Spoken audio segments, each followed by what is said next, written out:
Blessings and welcome to the path to freedom.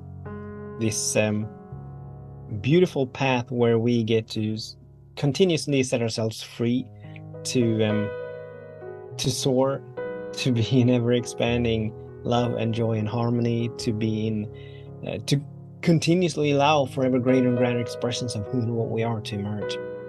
This beautiful path where we get to set ourselves free from limitations, from a sense of lack, from a sense of scarcity, from a sense of not being enough or not having enough. This is a beautiful path. This is a beautiful path. And I'm very, very, very grateful and honored that you're choosing to join me here on this path, and particularly that you're joining me today as we are exploring what it means to live in, not all of what it means, but exploring some of the practical implications and applications of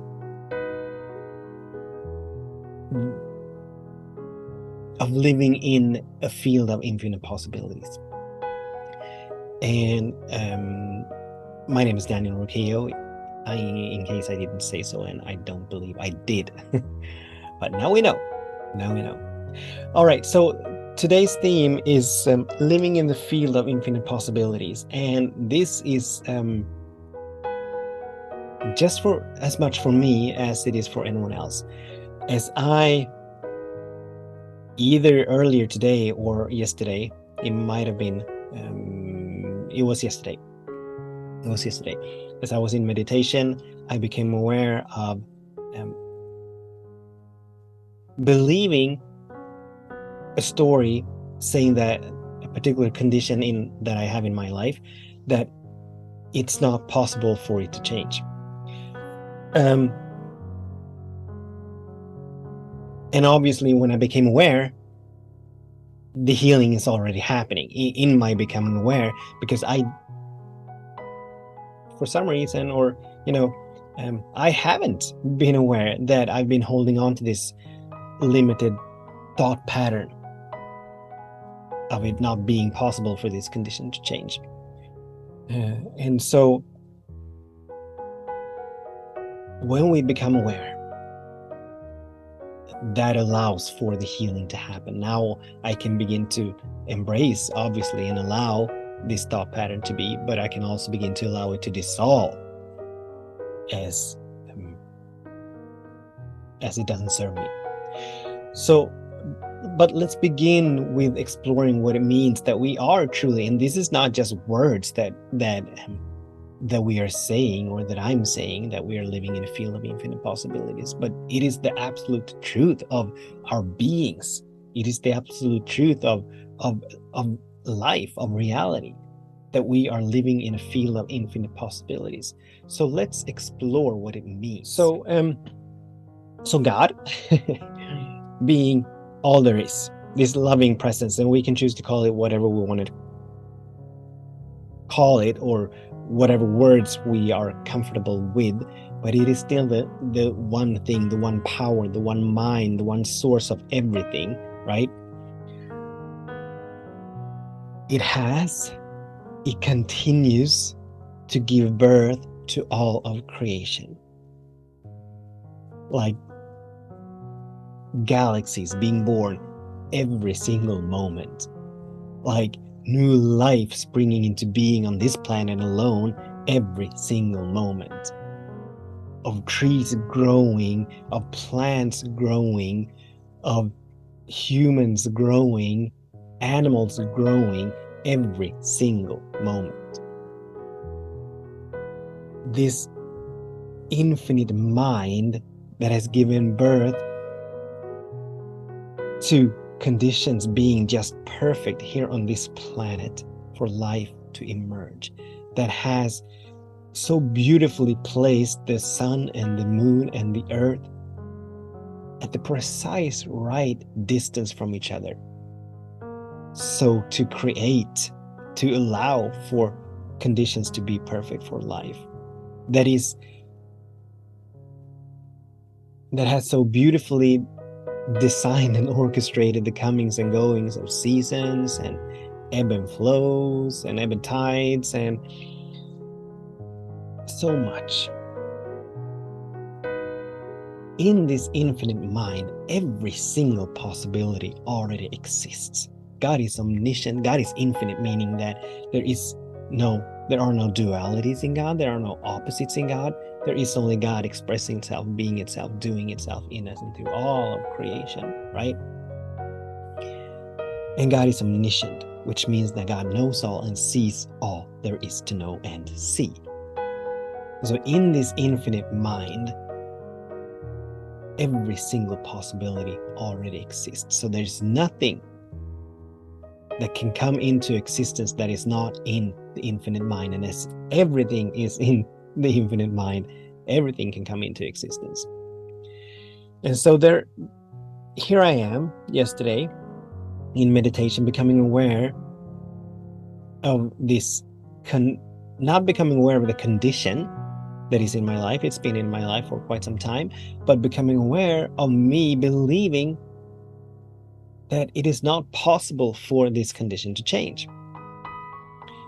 And part of the reason why I have held on to that story is that this condition involves other individuals, and I've sort of condemned them to not being able to rise up, to not being able to do the inner work necessary to vibrationally align themselves with a different condition. So I have limited them.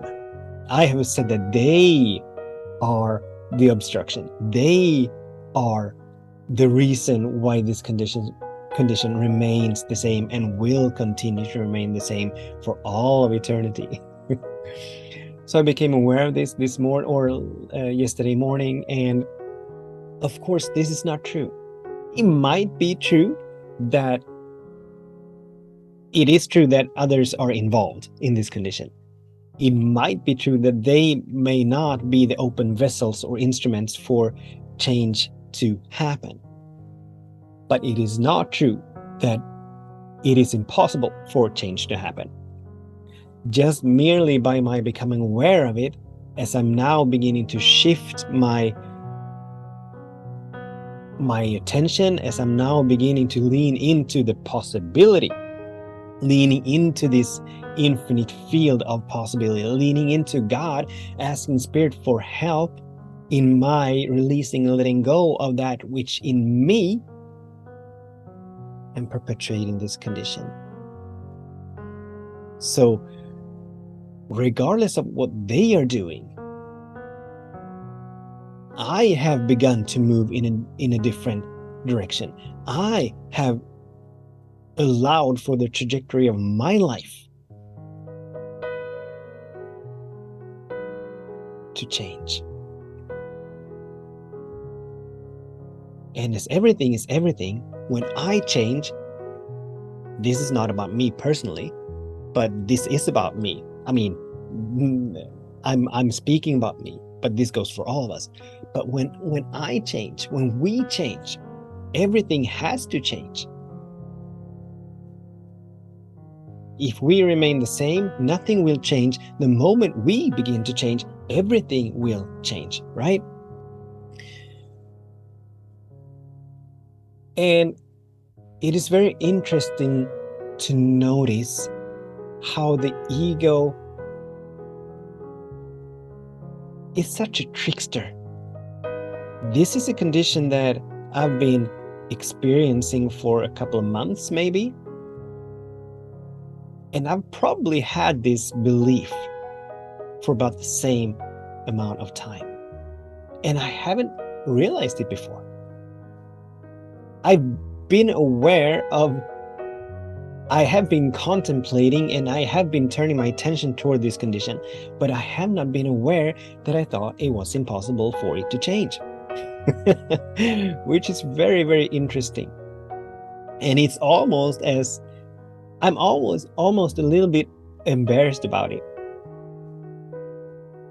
I have no reason to be, but I still am. It doesn't matter. It's not about that. I was almost going into a podcast episode which is a space for me to explore. But this is not a podcast episode, so this is not that space. In any given moment, as every single moment offers a new beginning, the moment we make a new choice, the moment we go off in a new direction, that's our whole life taking off in a new direction.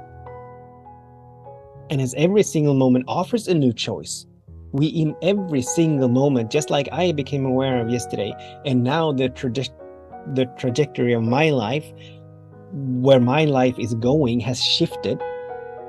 In every single moment, we can become aware of where we are in consciousness. We can become aware of where we are holding on to thoughts as to, oh, it's not possible. It will never happen. It cannot be done. I cannot do it.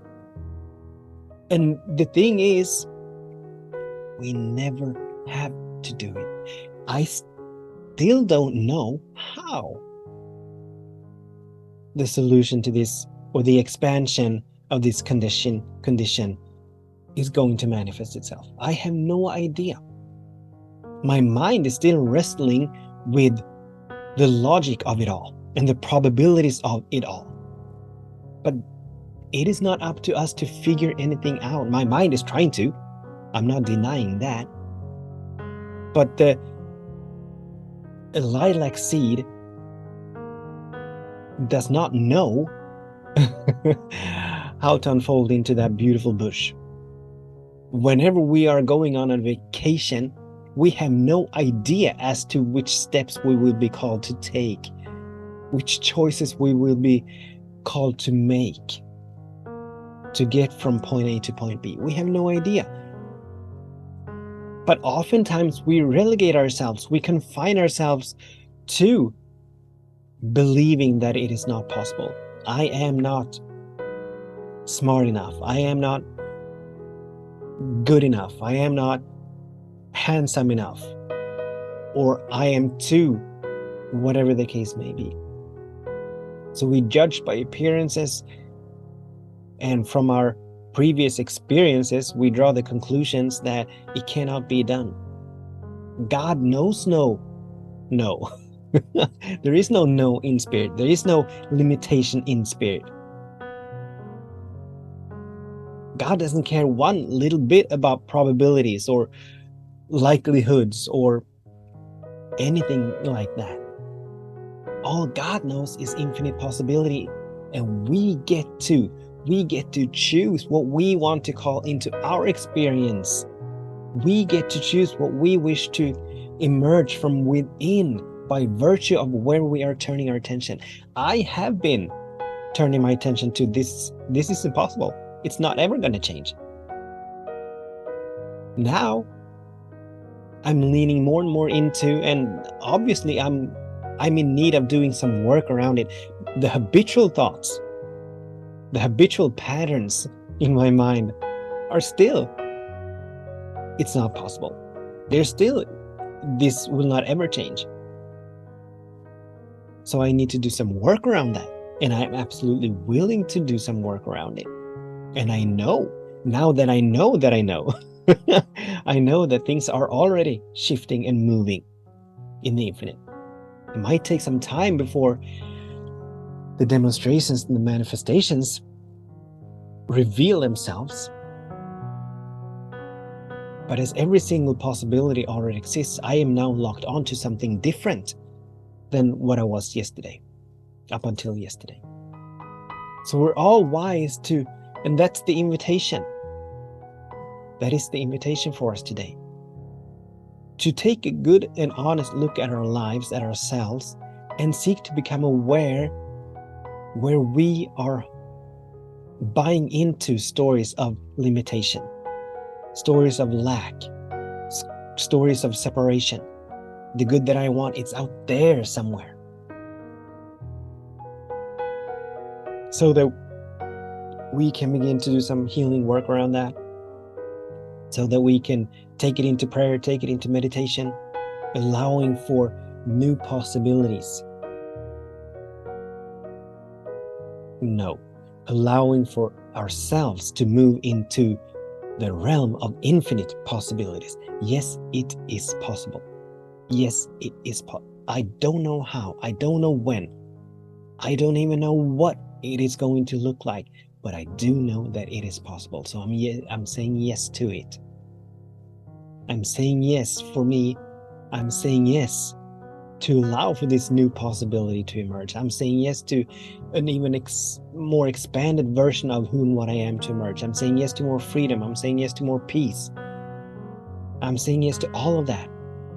That's what I'm locking onto. That version of me already exists, so it's not that I'm creating something new in the infinite mind. I'm simply turning my attention from one version of who and what I am and one version of my life to a more expanded version of my life. Both exist. I'm just moving in a different direction now. I've locked on to something higher, allowing that to manifest. So once again, the invitation is that we take a look at ourselves, at our lives, at our stories, at our minds, and where are we buying into stories around lack, scarcity, resignation? Where do we believe that this will not ever change, or that cannot ever come into manifestation? And then obviously set the intention to release and let go of these small thought forms that absolutely does not, or that absolutely do not serve us at all at this point. So that was it for today. Thank you so much for tuning in, for participating. As always, I bless all of our ways, and I bless all of our days, knowing, feeling that right where we are, every single one of us, all is well. That right where we are in this moment, in every single moment, something wonderful is happening, that everything is working for the highest good, now, always, forever. With much love, many blessings. Namaste.